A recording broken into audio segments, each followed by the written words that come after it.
ನಮಸ್ಕಾರ ವೀಕ್ಷಕರೇ, ನಾನು ನಿಮ್ಮ ಡಾಕ್ಟರ್ ಪೂಜಾ ಪಾಟೀಲ್, ಪ್ರವೃತ್ತಿ naturopathy and yoga centre Kalaburagi. So ಇವತ್ತು ನಾವು ಡಿಸ್ಕಸ್ ಮಾಡ್ಲಿಕ್ಕೆ ಬಂದಿರುವಂತಹ ಟಾಪಿಕ್ ಪ್ರೋಟೀನ್. ಸೊ ಸುಮಾರು ಜನಕ್ಕೆ ಮಿಸ್ಕನ್ಸೆಪ್ಷನ್ಸ್ ಇದೆ. ಪ್ರೋಟೀನ್ ಅಂದ್ರೆ ಏನು, ಎಷ್ಟು ತಗೋಬೇಕು, ಎಲ್ಲ ಏನಾದ್ರೂ ಹೆಚ್ಚು ಕಮ್ಮಿ ಸ್ವಲ್ಪ ಆದ್ರೆ ಅದು ಪ್ರೋಟೀನ್ ಇಂದಾನೇ ಆಗಿದೆ, ಈ ತರದ್ದೆಲ್ಲ ನಾವು ಹೇಳ್ತೀವಿ. ಸೊ ಒನ್ ಥಿಂಗ್ ಏನು ಅಂತ ಹೇಳಿದ್ರೆ, ನಮ್ಗೆ RDA ಅಂತ ಹೇಳ್ತೀವಿ ನಾವು.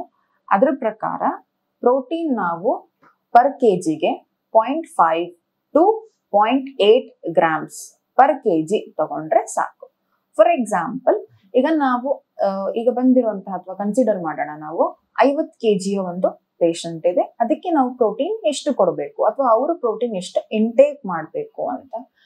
It's like 25 to 30 grams per day ಅವ್ರು ತಗೊಂಡ್ರೆ ಸಾಕು. ನಮ್ಗೆ ಜಾಸ್ತಿ ಪ್ರೋಟೀನ್ ಬೇಕು ಅವಶ್ಯಕತೆನೇ ಇಲ್ಲ. ಪ್ರೋಟೀನ್ ಏನಕ್ಕೆ ಬೇಕು, ಮಸಲ್ಸ್ ಬೇಕು, ಆಮೇಲೆ ಈಸಿ ಡೈಜೆಸ್ಟ್ ಆಗ್ಬೇಕು, ಆಮೇಲೆ ಅದು ಹೋಗ್ಬಿಡ್ಬೇಕು, ಅಷ್ಟೇ ನಮ್ದು ಇಂಟೆನ್ಷನ್. ನಿಮ್ಗೆ ಏನಾದ್ರು ಮಸಲ್ ಬಿಲ್ಡ್ ಮಾಡೋದಾಗಿದೆ ಅಥವಾ ನಾವು ರೆಸ್ಲಿಂಗ್ ಹೋಗ್ಬೇಕು ಅಥವಾ ವೇಟ್ ಲಿಫ್ಟಿಂಗ್ ಹೋಗ್ಬೇಕು ಅಂತ ಕೇಸಸ್ ಅಲ್ಲಿ ನಮಗೆ ಪ್ರೋಟೀನ್ ರಿಕ್ವೈರ್ಮೆಂಟ್ ಇದೆ, ಅದು ಇಲ್ಲ ಅಂತ ಹೇಳಲ್ಲ, ಇದೆ. ಬಟ್ ನಾವು ಸುಮ್ನೆ ಪ್ರೋಟೀನ್ ತಗೊಂಡು ಅದನ್ನ ನಾವು ಕರೆಕ್ಟ್ ಆಗಿ ಯುಟಿಲೈಸ್ ಮಾಡ್ತಾ ಇಲ್ಲ ಅಂತ ಹೇಳಿದ್ರೆ ಅಗೇನ್ ನಿಮ್ಗೆ ನಿಮ್ಮ ಹೆಲ್ತ್ ಮೇಲೆ ತುಂಬಾ ಡೇಂಜರಸ್ ಎಫೆಕ್ಟ್ಸ್ ಆಗುವಂತಹ ಸಾಧ್ಯತೆ ಇರುತ್ತೆ. ಸೊ ಈಗ ನಾವು ಪ್ರೋಟೀನ್ ಅಂತ ಬಂದಾಗ, ಮೇಡಮ್ ನಾನು ಪ್ಯೂರ್ ವೆಜಿಟೇರಿಯನ್ ಮೇಡಮ್, ನಮ್ಗೆ ಪ್ರೋಟೀನೇ ಸಿಗಲ್ಲ, ನಮ್ಮ ಊಟದಲ್ಲಿ ಪ್ರೋಟೀನೇ ಇಲ್ಲ, ನಾನ್ ವೆಜ್ ತಿಂದ್ರೆ ನಮ್ಗೆ ಪ್ರೋಟೀನ್ ಆರಾಮಾಗಿ ಸಿಗುತ್ತೆ, ಅದು ಸಹ ತಪ್ಪು. ಇಫ್ ಇನ್ ಕೇಸ್ ನೀವು ಕರೆಕ್ಟ್ ಆಗಿ ಪ್ಲಾನ್ ಮಾಡಿ ಪ್ರಾಪರ್ ಆಗಿ ಡಯಟ್ ನ ಕನ್ಸ್ಯೂಮ್ ಮಾಡ್ತಾ ಇದ್ದೀರಾ ಅಂತ ಹೇಳಿದ್ರೆ ಅಗೇನ್ ನಿಮ್ಗೆ ವೆಜಿಟೇರಿಯನ್ ಅಲ್ಲಿ ಸುಮಾರು ಆಪ್ಷನ್ಸ್ ಇದೆ. ಸೊ ಎಕ್ಸಾಂಪಲ್ಸ್ ಏನು ಮೇಡಮ್ ಅಂತಂದ್ರೆ, ಹಸಿ ತರಕಾರಿಯಲ್ಲಿ ಡೈರೆಕ್ಟ್ ಆಗಿ ನಿಮ್ಗೆ ಸ್ವಲ್ಪ ಪ್ರಮಾಣದ ಪ್ರೋಟೀನ್ ನಿಮ್ಮ ಬಾಡಿಗೆ ಎಷ್ಟು ಬೇಕೋ ಅಷ್ಟು ಸಿಗುತ್ತೆ. ಅದ್ ಬಿಟ್ರೆ ನಮ್ಮ ಮಿಲೆಟ್ಸ್ ಅಂತ ಹೇಳ್ತೀವಿ, ಅದರಿಂದನೂ ಸಿಗುತ್ತೆ.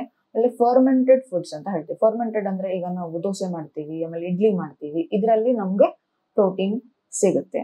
ಅದು ಬಿಟ್ಟು ಹಾಲಿನಲ್ಲಿ ಸಿಗುವಂತಹ ಹಾಲು ಅಂತ ಬಂದಾಗ ಅಗೇನ್ ಮತ್ತೆ ಮಯೋನೀಸ್ ಹೋಗಿರೋದಾಗ್ಲಿ, ಆದ್ಮೇಲೆ ಚೀಸ್ ಅಲ್ಲ, ಹಾಲು ಅಂದ್ರೆ ಹಾಲು, ತುಪ್ಪ, ಮೊಸರು ಬಿಟ್ರೆ ಪನೀರ್, ಇಷ್ಟು ತನಕ ಹೋಗ್ಬೋದು. ಅಗೇನ್ ಪನೀರ್ ಕೆಲವೊಬ್ಬರಿಗೆ ಡೈಜೆಸ್ಟ್ ಆಗುತ್ತೆ, ಕೆಲವೊಬ್ಬರಿಗೆ ಆಗಲ್ಲ. ಅದು ನೀವು ನಿಮ್ಮ ಬಾಡಿನ ಎನಲೈಸ್ ಮಾಡ್ಕೊಂಡು ತಿಳ್ಕೊಬೇಕಾಗುತ್ತೆ. ಸೊ ಇಷ್ಟು ಪ್ರೋಟೀನ್. ಏನ್ ಮೇಡಮ್ ನಾವು ಪ್ರೋಟೀನ್ ಶೇಕ್ಸ್ ತಗೋಬೇಕು, ಪ್ರೋಟೀನ್ ಅದು ತಗೋಬೇಕು ಅಂತ ಹೇಳ್ತೀರಾ? ಬೇಡ. ಪ್ರೋಟೀನ್ ನೀವೇನಾದ್ರು ಬಾಡಿ ಬಿಲ್ಡ್ ಮಾಡ್ಬೇಕು, ಮಸಲ್ ಬಿಲ್ಡ್ ಮಾಡ್ಬೇಕು ಅಂದ್ರೆ ಸಾಧಾರಣವಾಗಿ ಹೋಗಿ ಅದು ಸಹ ಪ್ಲಾಂಟ್ ಬೇಸ್ಡ್ ಪ್ರೋಟೀನ್ ತಗೊಂಡ್ರೆ ನಿಮ್ಗೆ ಅನುಕೂಲ ಆಗುತ್ತೆ. ವೇ ಪ್ರೋಟೀನ್ ಡೈಜೆಸ್ಟ್ ಆಗ್ಲಿಕ್ಕೆ ತುಂಬಾ ಕಷ್ಟ. ನೀವು ಡೈಲಿ ಬೇಸಿಸ್ ನ ಅದೇ ವೇ ಪ್ರೋಟೀನ್ ಕನ್ಸ್ಯೂಮ್ ಮಾಡ್ತೀವಿ ಅಂದ್ರೆ ಅಗೇನ್ ನಿಮ್ಮ ಕಿಡ್ನಿ ತುಂಬಾ ಪರದಾಡಬೇಕಾಗುತ್ತೆ. ಕಿಡ್ನಿ ಮೇಲೆ ಅಗೇನ್ ಅಂಡ್ ಅಗೇನ್ ನೀವು ಪ್ರೆಷರ್ ಹಾಕ್ತೀನಿ ಅಂತ ಅಂದ್ರೆ ಡೆಫಿನೆಟ್ಲಿ ಅದು ಒಂದಿನ ಫಂಕ್ಷನಿಂಗ್ ಕಡಿಮೆ ಮಾಡುತ್ತೆ. ಸೊ ಈ ತರದ್ದೆಲ್ಲ ನೀವು ಅವಾಯ್ಡ್ ಮಾಡ್ಬೇಕು ಅಂತ ಹೇಳಿದ್ರೆ ಸ್ವಲ್ಪ ಆ ತರದ್ದು ಪ್ರೋಟೀನ್ಸ್ ಎಲ್ಲ ತಗೊಳ್ಳೋದು ಕಡಿಮೆ ಮಾಡಿ.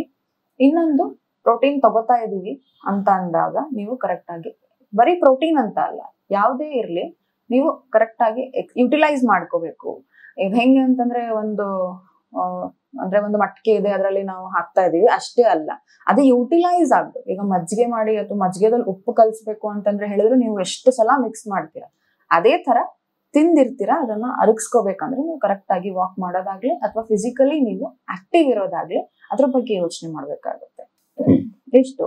ಆಮೇಲೆ ನ್ಯಾಚುರಲಿ, ಆಮೇಲೆ ವೆಜಿಟೇರಿಯನ್ಸ್ಗೆ ನಾವು ಪ್ರೋಟೀನ್ ನಮ್ಗೆ ಬೇಕು ಮೇಡಮ್ ಅಂತ ಹೇಳಿದ್ರೆ ಡೈಲಿ ಆಲ್ಟರ್ನೇಟ್ ಡೇಸ್ ನೀವು 20 to 30 ಗ್ರಾಮ್ಸ್ ಮಿಲೆಟ್ಸ್, ಯಾವ್ದಾದ್ರು ಮಿಕ್ಸ್ ಅಲ್ಲ, ಯಾವ್ದಾದ್ರು ಒಂದು, ನೀವು ಮಿಲೆಟ್ಸ್ ಅಂತ ಬಂದಾಗ ಸಿರಿಧಾನ್ಯಗಳಂತ ನವಣೆ ಆಗಿರ್ಬೋದು, ಶಾವೆ ಆಗಿರ್ಬೋದು, ಅಥವಾ ಜೋಳ ಆಗಿರ್ಬೋದು, ರಾಗಿ ಆಗಿರ್ಬೋದು, ಈ ತರದ್ದೆಲ್ಲ ನೀವು ಸೇವಿಸ್ತಾ ಬಂದ್ರೆ ಫೈನ್, ನಿಮ್ಗೆ ಒಳ್ಳೇದು, ಕರೆಕ್ಟ್ ಆಗಿ ಸಿಗುತ್ತೆ ಪ್ರೋಟೀನ್.